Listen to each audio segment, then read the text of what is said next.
ГСП онлайн. Городские новости сейчас. Заведующая дошкольного учреждения подозревается в коррупции. По версии следствия, женщина украла 133 тысячи рублей. Возбуждено уголовное дело по статьям присвоения с использованием служебного положения и подлог.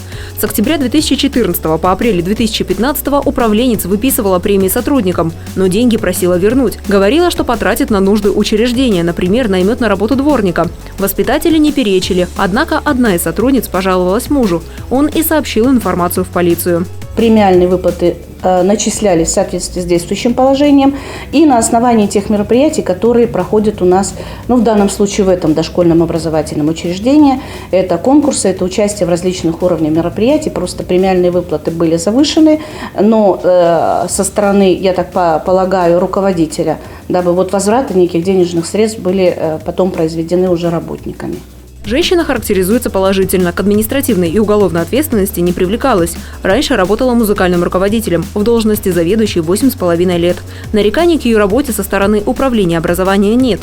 Инспекционные проверки как дошкольного отдела, так и бухгалтерских служб ничего не выявляли. Как поясняет сама обвиняемая, в сентябре 2014 года она узнала, что у нее имеется заболевание.